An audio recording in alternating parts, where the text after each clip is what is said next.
Halo semuanya, perkenalkan nama saya Fadina Mustika Ratnaningsih dengan NIM 123140157. Di sini saya akan menjelaskan tentang beberapa algoritma CPU scheduling. Nah, sebelumnya apa itu CPU scheduling? CPU scheduling adalah proses penjadwalan eksekusi dari berbagai proses oleh CPU karena CPU hanya bisa menjalankan satu proses dalam satu waktu. Maka sistem operasi perlu memilih proses mana yang akan dijalankan lebih dulu. Di sini saya akan menjelaskan dua dari beberapa algoritma CPU scheduling, yaitu FCFS dan round robin. Nah, kalau begitu, yuk simak penjelasannya.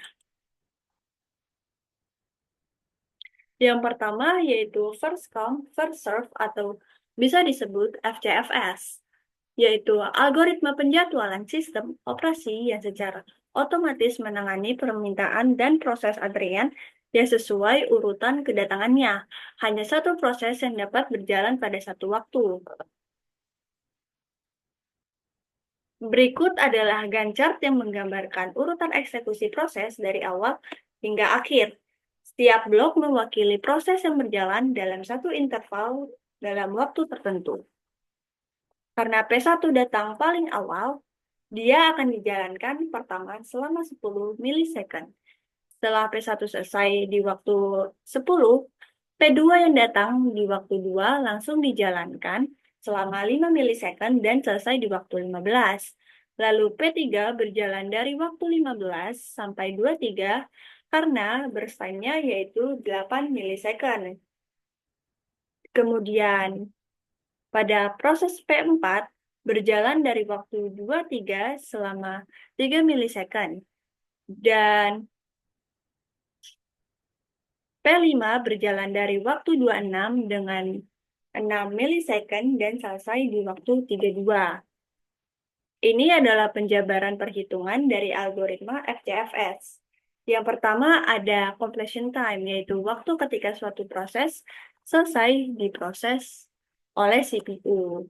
Contohnya pada gantt chart ini, proses P1 dimulai dari waktu 0 dan selesai pada waktu 10, maka completion time-nya adalah 10. Lalu pada P2 dimulai dari 10 dan selesai pada 15, maka completion time-nya 15. P3 dimulai dari waktu 15, selesai di waktu 23, maka completion time dari P3 yaitu 23. P4 dimulai dari 23 dan selesai pada waktu 26, maka completion time-nya yaitu P4 adalah 26. Dan P5 dimulai dari waktu 26 dan selesai pada waktu 32, maka completion time dari P5 adalah 32. Dan kita akan mencari waiting time dan turnaround time dengan rumus ini. Dapat dilihat dalam waiting time dari P1, P2, P3, P4, P5. Kita di sini menggunakan rumus dengan completion time dikurang arrival time, lalu dikurang dengan burst time. Rata-rata yang dihasilkan dari waiting time yaitu 10,8. Selanjutnya, pada turnaround time, kita menggunakan rumus completion time dikurang arrival time. Dapat dilihat seperti ini. Pada proses P1, P2, P3, P4, dan P5. Selanjutnya ada convoy effect, yang mana hal ini hanya terjadi pada algoritma FCFS, yang merupakan situasi di mana proses-proses kecil harus menunggu lama karena ada proses besar yang berjalan terlebih dahulu. Apa yang terjadi ketika proses kecil harus menunggu lama karena proses besar di awal antrian? Contohnya pada P1 yang memiliki burst time 0 yang datang paling awal, lalu P2, P3 datang setelahnya tetapi harus menunggu P1 selesai. Ada pun solusi dari convoy effect ini. Convoy dapat dihindari dengan menggunakan algoritma seperti shortest job first atau SJF, round robin, dan multi-level queue. Adapun kelebihan dan kekurangan dari FCFS bisa dilihat dari slide ini. Selanjutnya,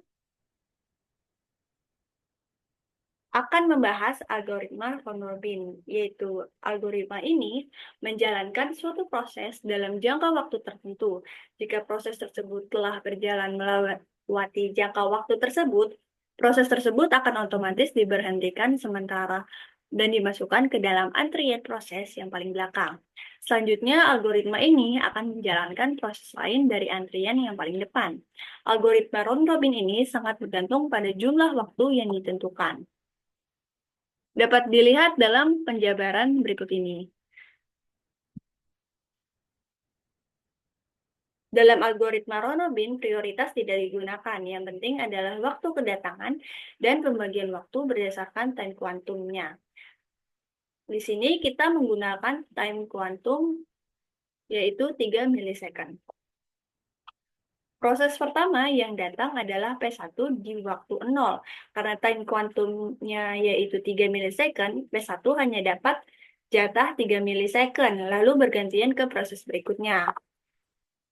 Lalu P2 datang di waktu 2, lalu dijalankan 3 milisecond juga. P3 pun seperti itu, dijalankan hanya 3 milisecond, P4 sama seperti itu juga, dan P5 juga dijalankan dengan 3 milisecond.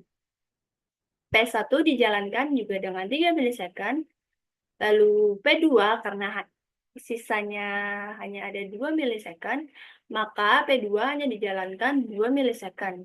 Selanjutnya P3 dijalankan dengan 3 milisecond, P5 dijalankan dengan 3 milisecond, P1 dijalankan dengan 3 milisecond, lalu P3 karena hanya sisa 2 milisecond, maka P3 hanya dijalankan oleh 2 milisecond. Lalu P1 sisa 1 milisecond, maka P1 dijalankan oleh 1 milisecond. Ini adalah penjabaran perhitungan dari algoritma Ronald-Bean. Dengan completion yang didapatkan dari P1, P2, P3, P4, dan P5. Selanjutnya masuk ke dalam perhitungan waiting time dari round robin. Sama dengan sebelumnya, kita menggunakan rumus completion time dikurang arrival time, lalu dikurang burst time. Dengan P1, lalu P2 dengan 13, P3 dengan 19, lalu P4 yang dihasilkan dengan 3, P5, 12. Dan didapatkan dengan rata-rata 13,8. Selanjutnya turnaround time. Turnaround time P1, P2, P3, P4, dan P5. Dan didapatkan rata-ratanya yaitu 20,2. Adapun kelebihan dan kekurangan dari round robin bisa dilihat pada slide ini. Selanjutnya perbandingan pada FCFS dan round robin. Bisa juga dilihat dari slide ini.